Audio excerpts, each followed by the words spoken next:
بسم الله الرحمن الرحيم الحمد لله والصلاة على آلها أما بعد أعوذ بالله من الشيطان الرجيم بسم الله الرحمن الرحيم من جاء بالحسنة فله عشر أمثالها ومن جاء بالسيئة فلا يجزى إلا مثلها وهم لا يظلمون صدق الله العلي العظيم۔ اللہ رب العزت کا بے انتہا شکر و احسان ہے کہ اللہ رب العزت معمولی عبادات پر، معمولی چیزوں پر، معمولی اوراد وظائف پر بے انتہا ثواب اور بے انتہا اجر عنایت فرماتا ہے۔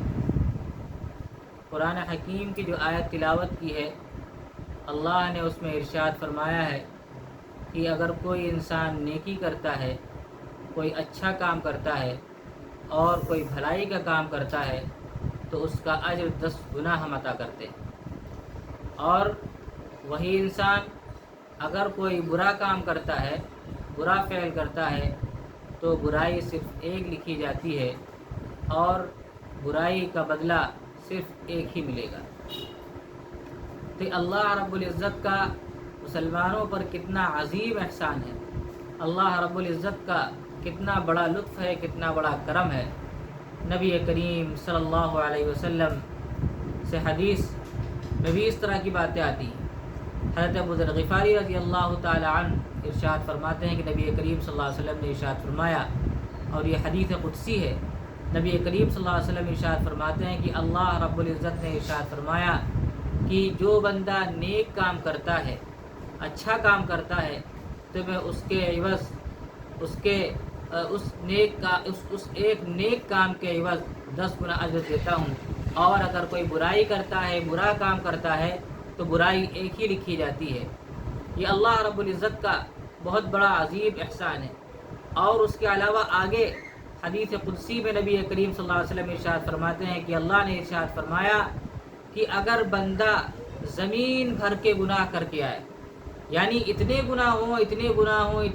ہوں کہ پوری زمین گناہوں سے بھر جائے، اگر وہ بندہ اللہ رب العزت کے پاس آتا ہے بشرطے کہ اس نے شرک نہ کیا ہو، اللہ رب العزت کی ذات میں، اللہ رب العزت کی صفات میں کسی کو شریک نہ سمجھا ہو، اللہ رب العزت کو ایک مانتا رہا ہو، زبان سے بھی مانتا ہو، دل سے بھی مانتا ہو، اور عملی طور سے بھی وہ ایک مانتا رہا ہو، تو اللہ فرماتے ہیں کہ اگر ایسا بندہ آتا ہے جس نے زمین بھر کے گناہ کیے ہیں، زمین پوری بھر گئی گناہوں سے، اگر وہ آتا ہے، توبہ کرتا ہے، استغفار کرتا ہے اور میرے سامنے سر و سجود ہوتا ہے اور معافی مانگتا ہے، تو میں اسے معاف کر دیتا ہوں اور اس کے برابر میں معاف کر دیتا ہوں، حتیٰ کہ فرمایا کہ گناہ مٹا دیے جاتے ہیں، یعنی ایسا ہو جاتا ہے جیسے کہ اس نے گناہ کیے ہی نہیں۔ یہ اللہ رب العزت کا کتنا عظیم احسان ہے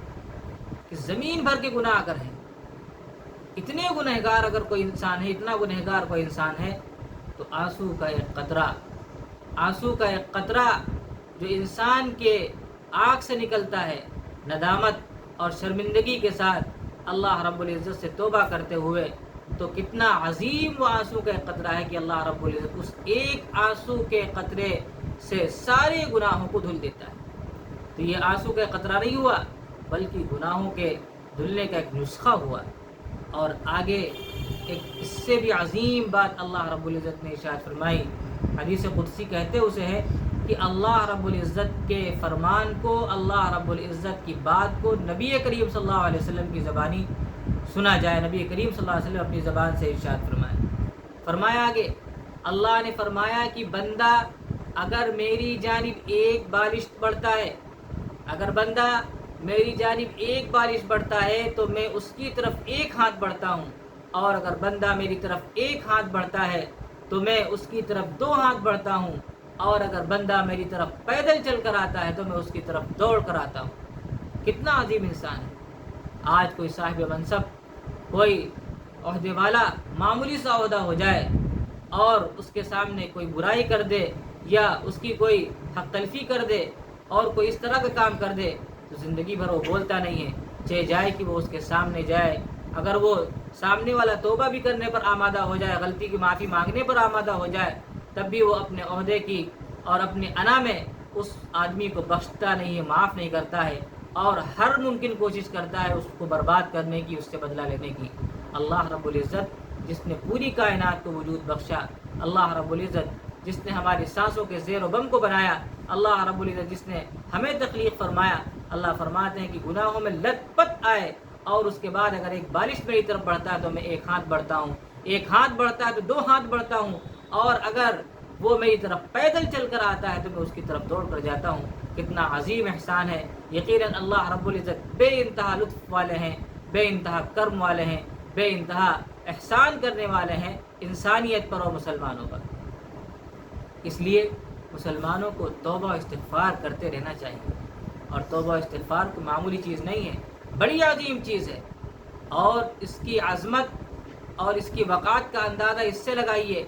کہ خود نبی کریم صلی اللہ علیہ وسلم جو بخشائے تھے، گناہوں کا صدور نہ ان سے ہوا نہ ان سے ہو سکتا تھا، اس کے باوجود آپ صلی اللہ علیہ وسلم دن میں 70 مرتبہ استغفار کرتے تھے۔ ہم اور آپ کیا ہیں ان کے آگے؟ ہم اور آپ کی کوئی حیثیت نہیں۔ ہمارے اور آپ کے اعمال اگر دیکھے جائیں، نیتیں دیکھی جائیں، تو ہم لوگوں کا شمار منافقین میں ہوگا کہ عمل کچھ ہے اور زبان پہ کچھ ہے، نیت کچھ ہے اور زبان پہ کچھ ہے۔ اللہ ہم سب کو معاف فرمائے۔ تو نبی کریم صلی اللہ علیہ وسلم دن میں 70 مرتبہ توبہ کرتے تھے، استغفار کرتے تھے، ہمارے لیے بتانے کے لیے کہ اس امت کو بھی ضروری ہے کہ وہ استغفار کرے، اس امت کے لیے بھی ضروری ہے کہ وہ اپنا ایک معمول بنائے، اور چنانچہ اکابر کا معمول رہا ہے وہ دن میں اس طرح کا استغفار کرتے تھے۔ بعض اکابر کا معمول رہا ہے کہ رات کو سونے سے پہلے وہ اپنے تمام کاموں کا جائزہ لیا کرتے تھے، کتنے اچھے کام کیے، کتنے صحیح کام کیے، کتنے غلط کام کیے، جن غلط کاموں کی نشاندہی ہو جایا کرتی تھی توبہ کرتے تھے، استغفار کرتے تھے اور اللہ کی طرف رجوع ہوتے تھے۔ ہماری آپ کی کیا وقعت ہے، کیا حیثیت ہے؟ ہم کو بھی چاہیے کہ شام کو جو ہم لیٹنے کے لیے بستر پر آئیں تو اپنے دن بھر کے اعمال، اپنے دن بھر کے کاموں کا حساب کریں کہ کتنا ہم نے اچھا کیا اور کتنا غلط کیا۔ اور اللہ رب العزت تو بہانے سے ہم کو نوازنا چاہتا ہے، اور خود قرآن مجید میں اللہ نے ارشاد فرمایا کہ اللہ رب العزت ارشاد فرماتا ہے کہ ما يفعل اللہ بعذابکم ان شکرتم وآمنتم، کہ اللہ رب العزت کو کیا پڑی ہے اگر کوئی انسان ایمان لے کے آیا ہے، اگر کوئی انسان اللہ رب العزت کا شکر کرنے والا ہے تو اللہ رب العزت کو عذاب دینے کی کیا پڑی ہے؟ اللہ رب العزت عذاب دینا ہی نہیں چاہتے ہیں مسلمانوں کو، بہانے سے وہ نوازتے ہیں۔ بس شرط یہ ہے کہ ہم عمل کریں اور کوشش کریں، بغیر عمل کے مدد نہیں آتی ہے، بغیر کسی کام کی شروعات کے اس میں برکتیں نہیں آتی ہیں۔ نبی کریم صلی اللہ علیہ وسلم کی معجزات کو دیکھ لیجیے، آپ صلی اللہ علیہ وسلم کے بہت سے معجزے ہیں، ان میں سے کوئی معجزہ اٹھا کے دیکھ لیجیے۔ جیسے آپ صلی اللہ علیہ وسلم ایک غزوے کے موقع پر آپ کو بھوک لگی تھی،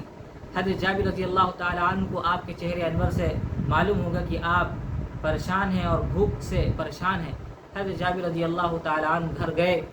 اور اپنی بیوی اور اہلیہ سے دریافت کیا کہ کچھ کھانے کے لیے، تو کہنے لگی ہاں 2-4 لوگوں کے لیے کافی ہو جائے گا، اور آپ صلی اللہ علیہ وسلم کو بلا لائیے، اور ایک آدمی جو آپ صلی اللہ علیہ وسلم کے مقرب و خاص ان کو بلا لیجیے گا، زیادہ نہیں ہے، اور ان لوگوں کا پیٹ بھر جائے گا۔ حضرت جابر رضی اللہ تعالیٰ عنہ جب یہ مدعا لے کہ آپ صلی اللہ علیہ وسلم کے پاس گئے کہ اللہ کے رسول آپ کے چہرے انور پر بھوک کی پریشانی دکھ رہی ہے، بھوک کے آثار دکھ رہے ہیں، کچھ ہے، آپ اور چند آدمیوں کو، چند احباب کو لے لیجئے، گھر پہ تشریف لے چلیے اور کھانا تناول فرما لیجیے۔ آپ صلی اللہ علیہ وسلم نے پورے لشکر میں اعلان کرا دیا کہ چلیے حضرت جابر رضی اللہ تعالیٰ عنہ کے یہاں دعوت ہے۔ اب یہ بھاگے آتے ہیں اور اہلیہ سے کہتے ہیں کہ آپ صلی اللہ علیہ وسلم تو سب کو لے کے آ رہے ہیں۔ اہلیہ پریشان، یہ پریشان، لیکن اس وقت کی وہ جو ان کی اہلیہ تھیں وہ بھی صحابیہ تھیں، انہوں نے فرمایا کہ اللہ کے رسول صلی اللہ علیہ وسلم سے آپ نے کہہ دیا تھا کہ 2-4 آدمیوں کو لے چلیں، تو کہا جی ہاں میں نے کہہ دیا تھا، تو کہا اس کے باوجود آپ صلی اللہ علیہ وسلم نے ارشاد فرمایا، تو کہا جی ہاں، تو کہا اللہ رب العزت یقیناً مکمل کرے گا، پورا کرے گا۔ چنانچہ آپ صلی اللہ علیہ وسلم تشریف لائے، فرمایا کہ ہانڈی کو چولہے پر رہنے دو اور اس کے بعد وہاں سے نکالتے رہو اور لوگوں کو کھلاتے رہو۔ حضرت جابر رضی اللہ تعالیٰ عنہ نکالتے رہے، کھلاتے رہے، حتیٰ کہ سبھی لوگ شکم سیر ہو گئے، سبھی کا پیٹ بھر گیا، اور اس کے بعد دیکھا تو جتنا کھانا تھا اتنا بچ گیا۔ تو اللہ رب العزت یہاں غور کرنے کا مقام یہ ہے کہ اللہ رب العزت اگر چاہتے تو یوں ہی کھانے کی ہانڈیاں آسمان سے اتار دیتے یا کوئی اور ذریعے سے اتار دیتے، لیکن نہیں، پہلے کام کرایا گیا کہ ہانڈی کو تیار کرایا گیا، بھلے مختصر اور بہت معمولی سے تیار کرایا گیا، لیکن تیار کرایا گیا، اس کے بعد جب تیاری کی گئی اللہ نے اس کے بعد برکت نازل فرمائی۔ اسی طریقے سے ایک موقع پر آپ کہیں تشریف لے جا رہے تھے اور صحابہ بھی ساتھ میں تھے، تو آپ نے فرمایا فلاں مقام پر چشمہ آنے والا ہے، کوئی بغیر میری اجازت کے وہاں پانی نہیں پیے گا، اس لیے کہ وہاں پانی کم تھا۔ آپ صلی اللہ علیہ وسلم جب وہاں تشریف لے گئے تو اس چشمے میں اپنے ہاتھ رکھے اور لوگوں سے کہا کہ سیراب ہو جاؤ، پانی پیو، خوب پیو۔ آپ صلی اللہ علیہ وسلم نے ہاتھ اس میں ڈالے رکھا اور تمام صحابہ کرام رضوان اللہ تعالیٰ علیہ اجمعین نے خوب سیراب ہو کر پانی پیا، جانوروں کو پلایا، سب کو پلایا، خوب بھی پیا۔ تو یہاں بھی غور کرنے کا مقام ہے کہ اگر اللہ چاہتے تو نبی کریم صلی اللہ علیہ وسلم کے لیے پانی کا انتظام کسی نہ کسی درجے میں کہیں نہ کہیں کر دیتے، آسمان سے پانی نازل فرما دیتے، بارش نازل فرما دیتے، لیکن نہیں، اللہ کو بھی یہ بتانا تھا اور نبی کریم صلی اللہ علیہ وسلم کے ذریعے بتانا تھا کہ کام کیجیے، آپ شروعات کیجیے، اپنے حصے کا کام کیجیے، اللہ رب العزت اپنے حصے کا کام کریں گے، آپ کام کی شروعات کیجیے، برکت اس میں اللہ رب العزت ڈالتے رہیں گے۔ تو یہ دو معجزے میں نے بطور مثال کے ذکر کیے، اور اس لیے ذکر کیے کہ آپ شروعات کیجیے اور کام کی ابتدا کیجیے، برکت کا ڈالنا اور اللہ رب العزت کا اس میں بڑھوتری کرنا یہ اللہ رب العزت کی طرف سے ہوگا۔ بس یہ کہ ہماری طرف سے نیتیں صحیح ہونی چاہیے، خالص ہونی چاہیے، اور آج کے جو مضمون کی جو خاصیت ہے، جو عنوان ہے، وہ یہی ہے کہ آپ پہلے عمل کیجئے، مدد اللہ رب العزت کی طرف سے آتی رہے گی، توبہ کیجئے، استغفار کیجئے، اور اللہ رب العزت کی جو بے انتہا اللہ رب العزت لطف کرم والا ہے، اس کی نعمتوں سے بہرابر ہوجیے۔ اللہ رب العزت ہمیں بھی اللہ رب العزت اپنے لطف و کرم میں شامل فرمائے، اور سامعین کو بھی اپنے لطف و کرم میں شامل فرمائے، اور جو یہ حدیث پڑھی ہے اس پر عمل کرنے کی توفیق عطا فرمائے۔ وآخر دعوانا الحمدللہ رب العالمین۔